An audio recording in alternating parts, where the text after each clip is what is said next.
Oi, boa noite. Bem-vindo ao JG desta quinta-feira que está começando agora. Estamos chegando à sua casa. Muito obrigada por nos receber aí. DENIT começa os reparos no trecho da BR-222 entre Buriticupu e Bom Jesus das Selvas, que afundou depois das fortes chuvas. No Maranhão, cai para mais da metade o número de infrações com direção sob influência de bebida alcoólica.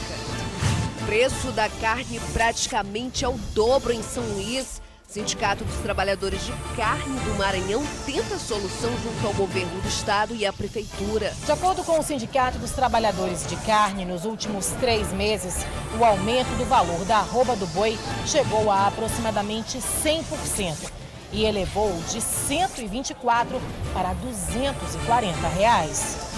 Governador Flávio Dino assina ato para a liberação dos R$ 4.200.000 das emendas destinadas por todos os deputados estaduais ao Hospital Aldenor Belo.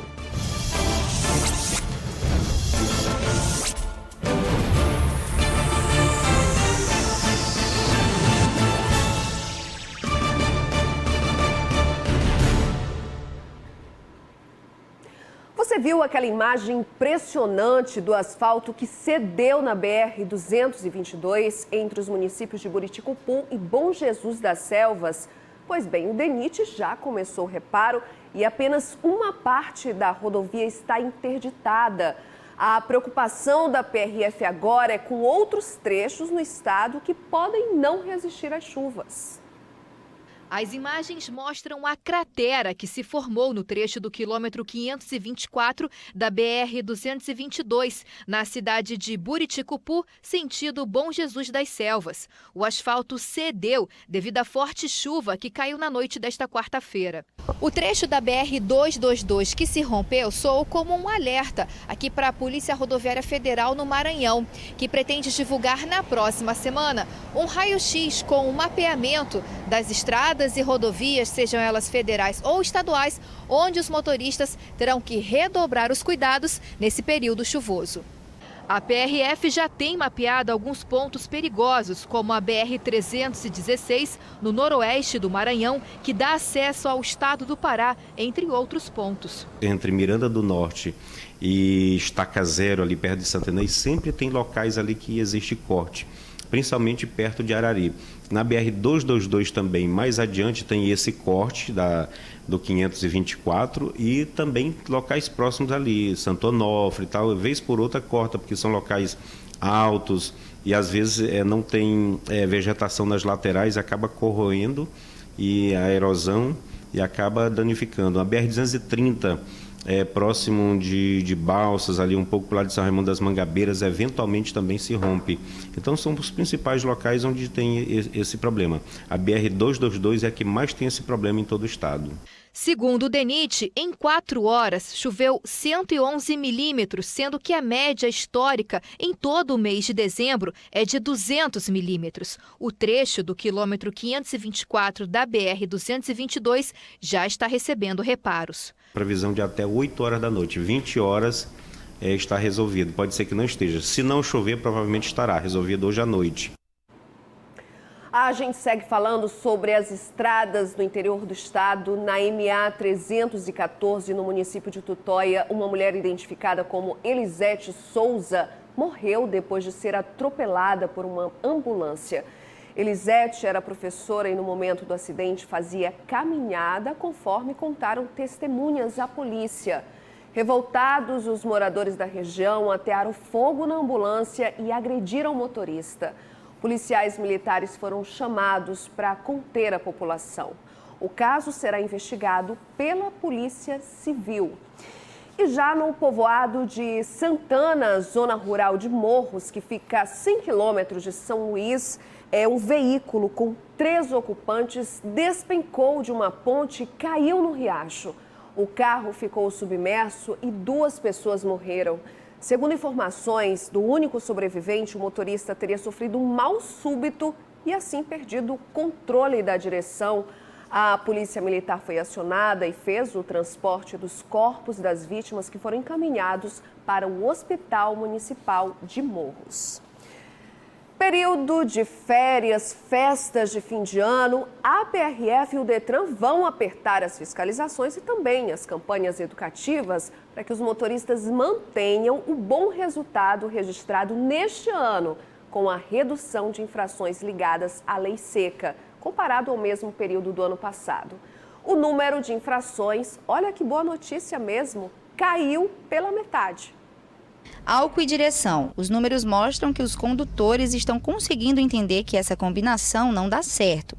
Segundo dados do Detran Maranhão e da Polícia Rodoviária Federal, as infrações por direção sob influência de bebida alcoólica caíram cerca de 59% em relação ao ano de 2018. A pesquisa foi feita levando em consideração os meses de janeiro a outubro do ano passado e desse ano.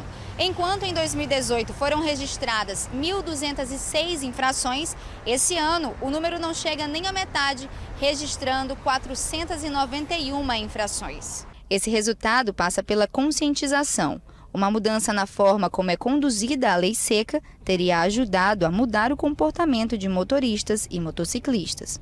Nós criamos 2 projetos específicos só para prevenção da ingestão de bebida alcoólica, que é a direção certa em que vamos nos bares, restaurantes, estabelecimentos e também em algumas feiras à tarde. Levamos o teste do etilômetro e falamos sobre o perigo da mistura álcool e direção. E uma blitz educativa no mesmo formato da Operação Lei Seca, só que acontece em outros horários, por exemplo, no período da tarde. Quem ainda não entende isso, coloca em risco a própria vida e ainda ameaça a dos outros envolvidos no trânsito, como pedestres e outros condutores. Isso acontece porque o álcool causa uma série de efeitos no organismo, capaz de prejudicar os reflexos, a coordenação e o equilíbrio. O álcool, inclusive, é uma das piores drogas comparado às outras em termos de licitude e em termos de agressão ao sistema nervoso, pois ele vai causar uma depressão nesse sistema nervoso central, onde a pessoa, concomitantemente ao uso dela, e com o passar do tempo ela vai perder a coordenação motora, ela vai ganhar uma falta de crítica, ou seja, ela vai perder o nível de consciência da realidade, ou seja, a noção do perigo, vai se expor a risco. E não existe uma quantidade de álcool segura que não cause prejuízo. Tanto que as leis do trânsito são bem claras e corretas quando elas dizem que a tolerância é 0. Você, a partir do momento que você consumir qualquer gramatura de álcool, você já vai ter algum prejuízo em sua coordenação motora, em sua capacidade de reflexo. Apesar dos números apontarem uma melhora em época de festas como Natal e Ano Novo, pode aumentar os acidentes nas estradas, onde a fiscalização da Polícia Rodoviária Federal será reforçada.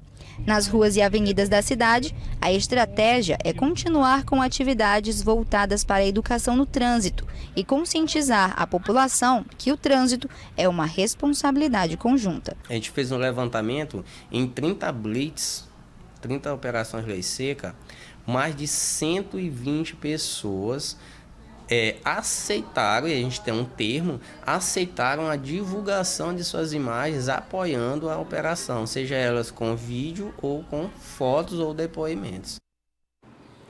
Agentes penitenciários encontraram um celular dentro da cela de Victor Ian Barros, que está preso no complexo penitenciário de Pedrinhas, acusado de provocar a morte de 5 pessoas em um acidente de carro no Jaracati no dia 8 de setembro. De acordo com a Secretaria Estadual de Administração Penitenciária, foi aberto um procedimento disciplinar interno e a situação está sendo investigada pela Corregedoria. Caso seja considerado culpado, ele pode ficar até 30 dias sem receber visita. Victor Ian aguarda a decisão da Justiça para saber se vai ou não a júri popular. Fim de ano é comum o aumento no preço de alimentos, mas o valor cobrado hoje pela carne assusta, mais que dobrou. Existem várias explicações para esse aumento. A tentativa agora é buscar soluções junto ao governo do estado e à prefeitura para evitar o acúmulo de carnes nas feiras. Quem consome reclama, quem vende também. Nos mercados e feiras da capital maranhense, o aumento no preço da carne bovina gera a insatisfação de consumidores. Tá muito caro, mano. Aumentou muito o preço da carne. Ultimamente tá mais barato, aumentou muito. Mas que aumentou, acho que mais de 15%, né? O jeito é levar frango ou peixe para casa ou buscar outras alternativas alimentares. A nossa opção agora o que é? Comer ovos, ou sardina e feijão. O mais barato a gente tem que correr, né? O preço mais barato. O peixe, pouco, mas está caro também, entendeu? Com a baixa procura, a carne bovina se acumula nos açougues. Sobra também reclamação de quem trabalha com a venda do produto, que consequentemente sofre com a baixa margem de lucro. Está comprando 1 quilo de peito, uma comparação pelo um preço. Amanhã a senhora volta, já é outro. Aí, amanhã, que é sexta-feira, já tem fonte que passando para a gente, que já vem mais 50 centavos de aumento. Aí as pessoas já não aguentam mais. De acordo com o Sindicato dos Trabalhadores de Carne, nos últimos 3 meses, o aumento do valor da arroba do boi chegou a aproximadamente 100% e elevou de R$ 124 para R$ 240. A população realmente ficou desprovida de condições, porque os salários estão nas condições que são, só serão reajustados agora em janeiro, não tem condições de acompanhar. São Luís tinha uma capacidade de 600 boi para abastecer a população. Hoje está abatendo, os frigoríficos estão abatendo 200 e mesmo assim a dificuldade é imensa do talhador passar essa carne para o consumidor, porque o poder aquisitivo dele não dá condições de adquirir esse produto. O presidente do sindicato mostra um documento que foi enviado ao governo do Maranhão, Prefeitura e Câmara Municipal de São Luís, contando as dificuldades com os valores aplicados na comercialização da carne bovina.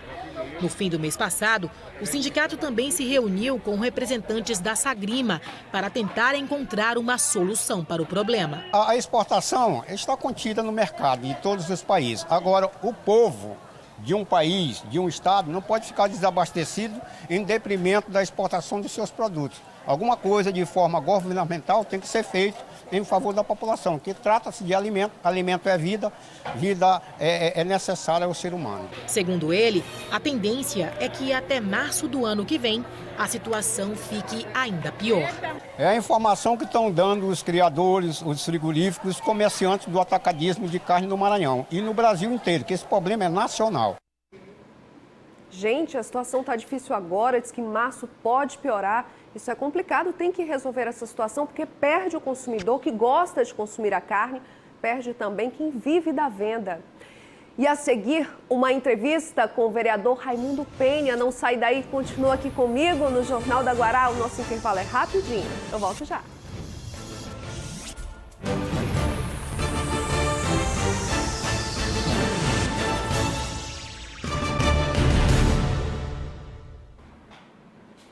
Eu estou de volta para contar para você que foi promulgada a lei que aumenta a licença paternidade para os servidores públicos de São Luís. O projeto de lei é de autoria dos vereadores Paulo Victor e Raimundo Penha, com quem já está aqui no estúdio, com quem eu já converso. Boa noite, vereador. Bem-vindo aqui ao Jornal da Guará. Boa noite, Bianca. Boa noite a todos que estão nos assistindo e obrigado à TV Guará por essa oportunidade de conversar com a população da nossa cidade. Bom, a Câmara vive um momento muito especial aí de celebração pelos 400 anos, mas primeiro eu gostaria de falar da importância da promulgação desta lei.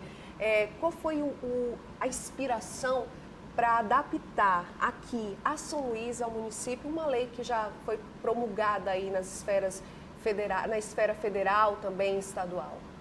Exatamente, a inspiração foi justamente essa. No governo federal, inclusive os militares já dispõem desse tempo maior, que é 20 dias. O governo do estado, o governador Flávio Dino, recentemente também passou a utilizar isso como parâmetro e nós observamos uma distorção muito grande. Algumas pessoas, inclusive, não compreenderam. Não é um benefício a mais para servidor. Não, na verdade, nós estamos buscando dar a esse servidor justiça. A licença maternidade foi ampliada recentemente no Brasil de 120 para 180 dias e isso é consenso, é um período, imagino, o mínimo para que a mãe se recupere, também tenha os cuidados iniciais com o seu filho e os pais tinham apenas 5 dias. Se você tem um casal o marido e a esposa, aquele momento que ela está se recuperando de um parto, o pai também tem que ajudar a cuidar dessa criança, a viver esse momento. Então, o que nós fizemos foi apenas adequar a legislação da nossa capital ao que já é praticado no Brasil, que já era praticado no Maranhão, e torço para que os demais municípios façam essa adequação.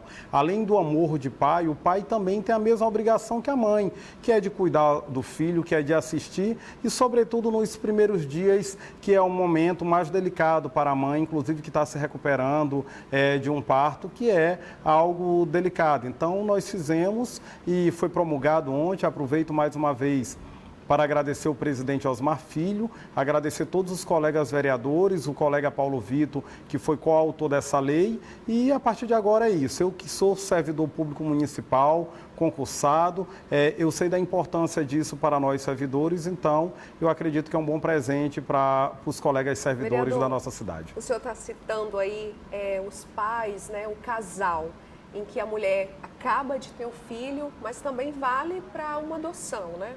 Exatamente, até porque a nossa Constituição Federal ela já não traz essa diferença entre filhos biológicos ou filhos adotados, o que é muito bom. Da mesma forma, se adotar uma criança, essa criança vai estar se adaptando a esse novo lar. E um lar é constituído por uma família. Se ali tem um pai, o pai também tem o direito de acompanhar esse início da adaptação desse filho, que seja ele biológico, que seja ele adotivo. Então, a nossa lei ela já trouxe essa previsão, ela vale para os filhos biológicos, como também para os filhos adotivos, até porque a nossa própria Constituição Federal, como eu disse, já não faz mais nenhuma distinção entre filhos biológicos ou filhos adotivos. Vereador, eu acho que é um momento muito especial, a sua legislatura lá, o seu mandato na Câmara Municipal, no momento em que a Câmara está comemorando 400 anos, é uma das casas mais antigas, casas legislativas mais antigas do Brasil. Amanhã vai ter uma homenagem muito importante lá na Câmara Federal, né? Foi requerida pelo senador Everton, que também é seu colega de partido, o PDT. Fala pra gente da emoção dessa homenagem lá em Brasília. O primeiro passo é destacar para a sociedade que, nesse momento de crise política, as pessoas se questionam, 400 anos da Câmara, e para que serviu? Primeiro serve para o alicerce da democracia. Se nós não tivéssemos o poder legislativo no nosso país, que seja o Congresso Nacional, a Assembleia Legislativa ou a Câmara Municipal, nós não teríamos uma revisão. Ficaria à vontade do presidente da República, do governador e do prefeito, que passariam a ter poderes absolutos, quem sabe até poderes imperiais. Então, nós temos uma crise política no Brasil, as pessoas estão contestando mais as autoridades, os poderes, para que servem, o custo da máquina pública, mas eu digo para você, a primeira reflexão que a gente faz é que os poderes legislativos, eles são alicerce da democracia e eles são o seu representante. Lá na Câmara de Vereadores, nós somos 31 de diferentes partidos, diferentes segmentos da sociedade e que ali trazem a pluralidade. O prefeito é só um,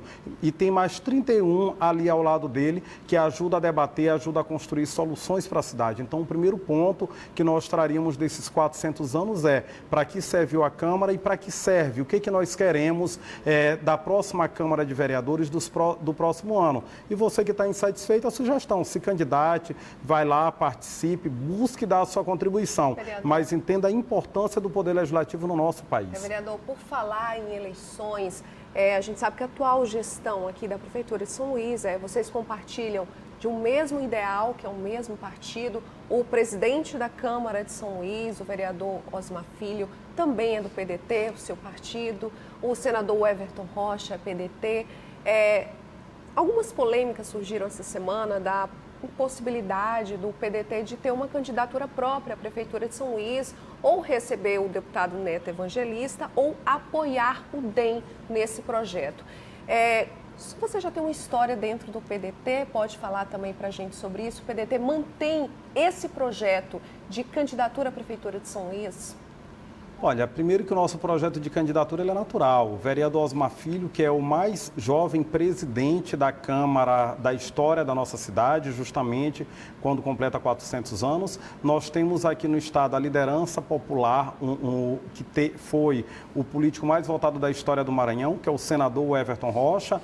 Temos o prefeito da capital, que é o Edivaldo Holanda Júnior. Então nós temos um partido forte que é natural que ele pleiteie a disputa. O que nós precisamos deixar muito claro que o fato de termos um nome nessa disputa, que é o Osmar Filho, isso não será feito tratorando ninguém. Da mesma forma, nós não vamos aceitar ser tratorados, nem com boataria, nem com isso, nem com aquilo. Essas informações, elas não passam de boatos, elas podem até existir, conversas como essa, é natural. O nosso partido é plural, nós temos muitas lideranças, nós temos a maior bancada de deputados estaduais, a maior bancada de vereadores na Câmara. É natural que se tenha muitas conversas, mas hoje a nossa realidade, dentro do PDT nós temos um nome consolidado, que é o nosso pré-candidato, o presidente da Câmara, Osmar Filho. Agora, o senador Everton faz parte de um grupo que é liderado pelo governador Flávio Dino. Aqui na capital temos o prefeito Edivaldo como referência. Temos um leque de partido que ajudaram a reeleger o governador e a eleger o senador. E é natural que esses partidos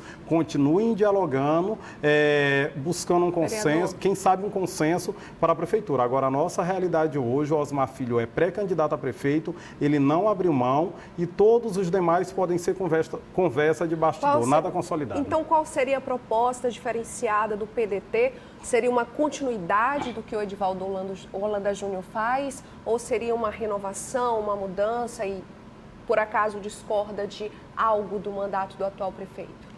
Olha, gostei da pergunta e nós somos muito realistas.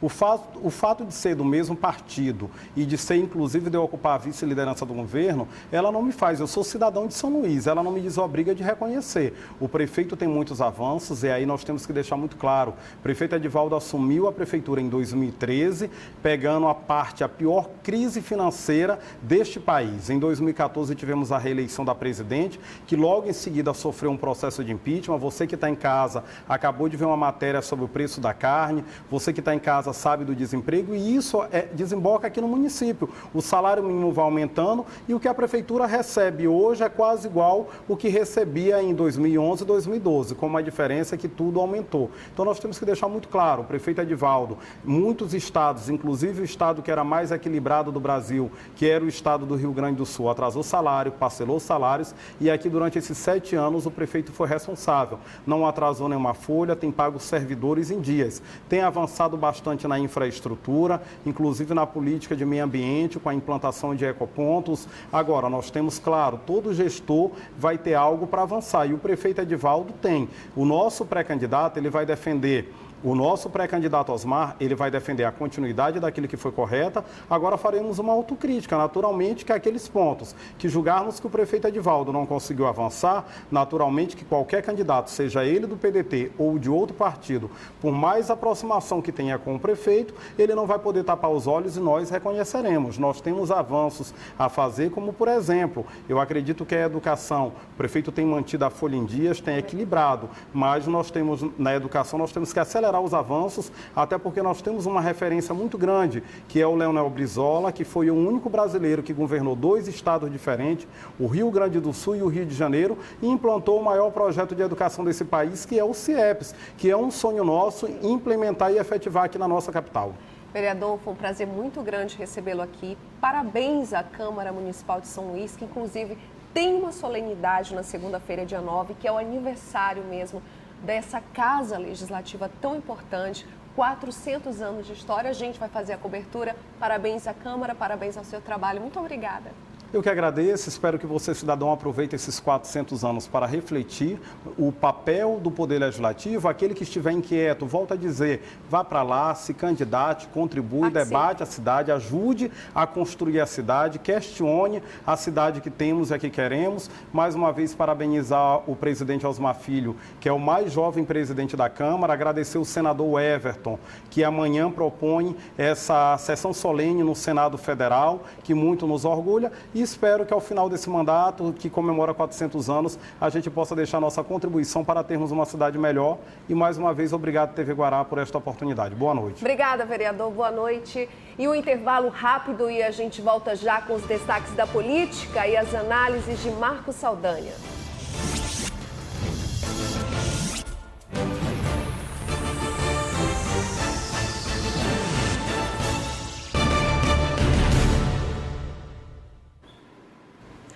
Plenário esvaziado no que seria a última sessão da semana na Assembleia Legislativa. Quem não pegou falta foi a repórter Bel Soares, que esteve na Assembleia e mesmo sem sessão, traz mais detalhes da política pra gente. Bel, agora é com você. Um dia atípico aqui na Assembleia Legislativa, o plenário ficou assim, vazio. Não teve sessão, apenas 4 deputados estiveram presentes. O deputado Dr. Iglesio, que abriu e encerrou a sessão. Além dele, os deputados Edivaldo Holanda, Carlinhos Florencio e Rildo Amaral. Posteriormente, chegaram os deputados Adriano e também Zé Inácio. A maioria dos deputados possivelmente esteja acompanhando o projeto Assembleia em Ação, que acontece hoje em Trizidela do Vale. Bianca, eu aproveitei para conversar com o deputado Adriano, que nos recebeu no gabinete dele. Falamos sobre a corrida para a Prefeitura de São Luís, o processo eleitoral para a Prefeitura de São Luís. O deputado Adriano é o pré-candidato já anunciado do PV, o Partido Verde, e recentemente o MDB anunciou a ex-senadora, ex-governadora Rosiana Sarney como pré-candidata, possível pré-candidata à Prefeitura de São Luís. Eu conversei com o deputado Adriano sobre esta possibilidade de concorrer com a própria tia a este cargo aqui na capital maranhense. A pré-candidatura é certa, tem o apoio do meu partido, que é o Partido Verde. Em relação ao MDB, que lançou agora recentemente, após o meu lançamento, a Rosiana é minha tia, da minha família, tem um legado em São Luís, ela tem trabalho em São Luís. Quando ela foi governadora, ela fez muitas obras estruturantes na cidade, ela tem história. Então o MDB, de fato, como um partido, decidiu lançá-la. Até agora ela não deu uma resposta se ela aceita ou não essa candidatura. Mas o MDB está no seu direito de lançar uma pessoa do porte da Rosiana. Isso não mudará em nada, é lógico, a nossa pré-candidatura pelo PV, porque entendemos que são projetos distintos, o Partido Verde tem as suas ideias, tem o seu legado também. Questionei também com ele o fato de que o Grupo Sarney, que é protagonista nas eleições aqui no estado, no último processo não teve um resultado muito bom, na verdade um resultado muito aquém do que se está acostumado a ver aqui no estado. Ele respondeu essa pergunta e fez também uma análise sobre o processo eleitoral para a Prefeitura de São Luís. Segundo ele, o jogo ainda está em aberto. Nós fizemos alguns quadros proporcionais, né? Tanto o PV, o MDB e o PSD, que eram partidos que estavam juntos na candidatura majoritária da Rosiana, do Sarney Filho e do Lobão. Nós não tivemos sucesso, infelizmente, na majoritária, mas nas proporcionais nós fizemos deputados estaduais, fizemos deputados federais e hoje nós podemos dizer que 30% do eleitorado do Maranhão, né, de fato, votou no nosso grupo. Bianca, ainda sobre o Assembleia em Ação, que, como eu disse, acontece hoje em Trizidela do Vale, esta é a 3ª edição. A primeira aconteceu em setembro, na cidade de Balsas, e a segunda foi em outubro, na cidade de Timon. Amanhã, Bianca, aqui na Assembleia acontece uma sessão solene em homenagem a João Vicente de Macedo Claudino, que é do Grupo Armazém Paraíba. Ele vai receber o título de cidadão maranhense e também a medalha Manuel Beckman, que é a maior honraria concedida aqui pela Assembleia. Esta sessão é um pedido da deputada Micael Damasceno. Há especulações de que esteja por aqui o governador do Piauí e também o governador Flávio Dino aqui do estado, nada oficialmente confirmado até agora. Bel Soares para o Jornal da Guará. E o Marcos Saldanha já está aqui no estúdio com a gente para continuar falando sobre política. Marcos, a gente acabou de ver aí o Adriano Sarney falando de um MDB ainda resistente, é isso? Boa noite, Bianca. Boa noite. Né? Boa noite a você aí de casa. Olha, de fato, né, É estranho imaginar que a tia e o sobrinho vão disputar na mesma eleição.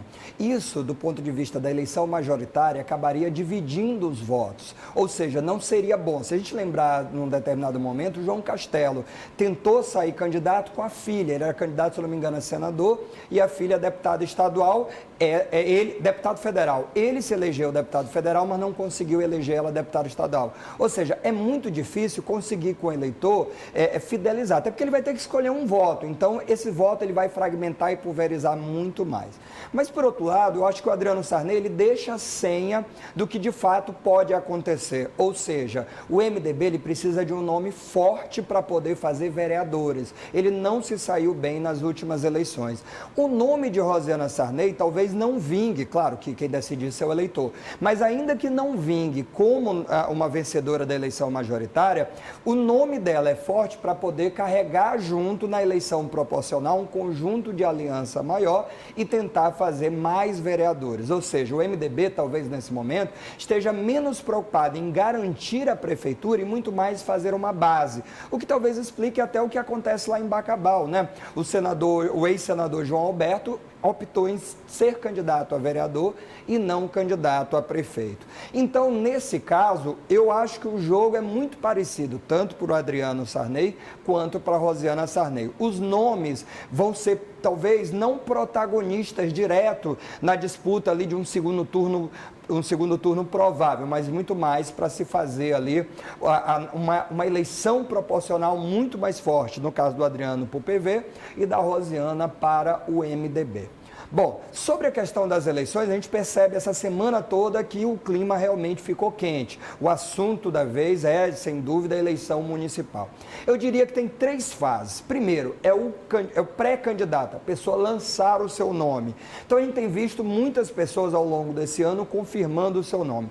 O segundo passo, ele já está acontecendo, que é o partido avalizar, ou seja, o partido confirmar que aquela pessoa é candidato. No caso, por exemplo, do Rede Sustentabilidade, o Geisael Marques já tinha falado, jornalista, que ele seria candidato. Agora, foi a vez da ex-candidata a presidente, a ex-senadora Marina Silva, reforçar que, de fato, ele é candidato ao partido. A gente tem aí uma fala dela sobre o assunto. Vamos conferir. Amigos e amigas da Rede Sustentabilidade de São Luís e todo o estado do Maranhão, eu quero cumprimentar de um modo especial os nossos porta-vozes, a Genicelma e o Fauser. Quero cumprimentar também o nosso pré-candidato a prefeito de São Luís, o Geisael, os nossos porta-vozes municipais, tanto o Valdemir quanto a Larissa, que todos os militantes, simpatizantes, candidatos a vereador, vereadora, estejam aí muito motivados para que a gente possa discutir o que interessa para as prefeituras do estado do Maranhão, principalmente no caso da cidade de São Luís. É isso, então agora sim tem, né, o candidato com a vontade e o partido aceitando, confirmando o nome dele. A terceira é a mais difícil, é aquela que o eleitor vai lá e deposita o voto e confia naquela proposta. Isso de fato só vai acontecer no ano que vem, né, outubro do ano que vem. Mas claro, a eleição já está muito mais quente e a tendência agora é aumentar esse clima, até porque a gente tem um número de candidatos muito maior e até o mesmo uma qualidade. Quer dizer, eu acredito de fato, continuo insistindo nisso, que deve ser uma eleição muito mais acirrada, viu, Bianca? Agora, o que acontece? Se por um lado a eleição para prefeito é ano que vem e o clima está quente, outra eleição também tem se mostrado aí muito interessante, que é a próxima eleição para presidente. Embora mais distante, mas o que a gente tem visto já nas redes sociais é um duelo de nomes tentando aí já se posicionar, né? O Bolsonaro já fala, claro, numa reeleição, e no campo progressista de esquerda, o Flávio Dino vem se consolidando aí como um nome, né, já uma referência aí nesse contraponto. A gente tem um Twitter postado por ele hoje que mostra um pouco desse duelo aí, como ele está mais intenso, né? Bom, nesse duelo aí, ele fala que em vez de fuzis e tiros contra jovens, acredito em educação, música e esperança. Hoje entregamos 4.000 instrumentos musicais para municípios municípios e escolas. É aí a foto com o senador Everton Rocha e o secretário de Educação, Felipe Camarão. Ou seja, é indiscutivelmente, Bianca, um contraponto a essa política que o Bolsonaro tem tido de falar em ato institucional número 5, falar em ditadura, falar em intervenção, né? Falar em censura, quer dizer, dois campos parece que bem definidos, aqui bem fala opostos. Em música, educação, cultura, né? Pois é, vai caber, claro, ao eleitor ao longo desses próximos anos também pensar nessas duas propostas. Marcos, muito obrigada pela tua presença aqui, já vou te desejando uma ótima noite, que eu não dei aqui no começo do nosso encontro. Boa noite para você, eu te espero semana que vem. Até breve, obrigada. O Hospital Aldenora Bello vai receber os 4.200.000 reais em emendas dos deputados estaduais. Agora há pouco, o governador Flávio Dino assinou o ato de liberação dos recursos. É assunto para logo mais, depois do intervalo. Fique agora com a Tábua de Marés.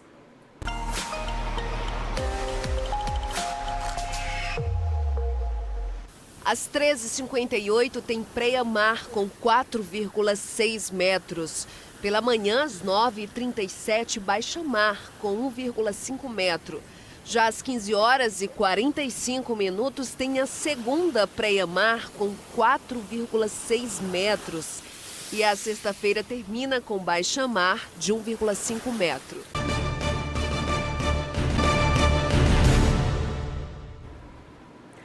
Boa notícia para os pacientes que precisam de atendimento no Hospital Aldenora Bello. O governador Flávio Dino assinou o ato de liberação dos 4.200.000 reais das emendas parlamentares destinadas à unidade de tratamento contra o câncer. Ana Tereza. Olá a todos. O ato da liberação de mais de 4 milhões de reais para o Hospital Aldenora Bello foi assinado aqui no Palácio dos Leões pelo governador Flávio Dino, na presença de vários deputados estaduais, de representantes também da Fundação Antônio Dino, que é a instituição mantenedora do hospital, e também do secretário de Estado de Saúde, Carlos Lula, que conversou com a nossa equipe. Fundamental o repasse que a gente está fazendo, são 4.200.000 reais, que vai permitir que o hospital respire um pouco.